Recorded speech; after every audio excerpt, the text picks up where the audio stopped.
রাঙামাটির কাপ্তায়ে সাংস্কৃতিক বিষয়ক মন্ত্রণালয়ের সহযোগিতা ও বিশ্ব সাহিত্য কেন্দ্রের বাস্তবায়নে এবং মেলা আয়োজনের সহযোগী মেটলাইফ ফাউন্ডেশনের সহযোগিতায় মেলার শুভ উদ্বোধন করা হয়। সোমবার বিকালে উপজেলা পরিষদ মিলনায়তনে এই মেলার আয়োজন করা হয়।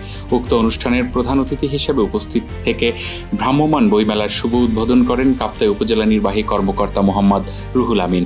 সাংস্কৃতি বিষয়ক মন্ত্রণালয়ের অর্থায়নে এবং বিশ্ব সাহিত্য কেন্দ্র কর্তৃক বাস্তবায়িত ভ্রাম্যমাণ বইমেলার ইউনিট ইনচার্জ মোহাম্মদ কামরুজ্জামানের ব্যবস্থাপনায় এ সময় আরও উপস্থিত ছিলেন উপজেলা নির্বাহী কর্মকর্তা কার্যালয়ের প্রশাসনিক কর্মকর্তা বরুণ কান্তি চাকমা, উপপ্রশাসনিক কর্মকর্তা মোহাম্মদ আলাউদ্দিন, উপপ্রশাসনিক কর্মকর্তা কিংচিংলা মারমা সহ আরও অনেকে। বিশ্ব সাহিত্য কেন্দ্র একটি শিক্ষা ও সংস্কৃতিধর্মী প্রতিষ্ঠান। গত ৪৬ বছর ধরে বিশ্ব সাহিত্য কেন্দ্রে বই পড়ানোর পাশাপাশি নানাবিধি কার্যক্রমের মাধ্যমে স্কুল, কলেজ ও বিশ্ববিদ্যালয় পর্যায়ের শিক্ষার্থী সহ বিভিন্ন বয়সী মানুষের উৎকর্ষ সাধন ও জ্ঞানভিত্তিক সমাজ গঠনের কাজে নিয়োজিত রয়েছে।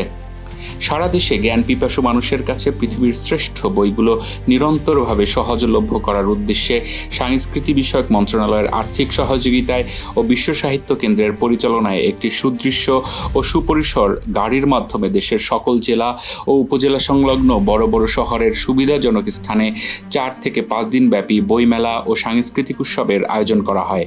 মেলায় দেশি বিদেশি বিভিন্ন লেখকের প্রায় ১০,০০০ বই রয়েছে।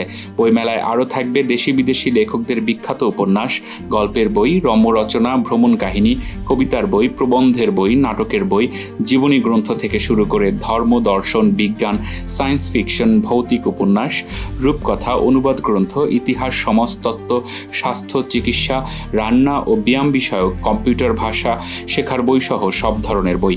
আগামীকাল মঙ্গলবার বিকাল ৪:৩০-এ চিত্রাঙ্কন প্রতিযোগিতার আয়োজন করা হবে।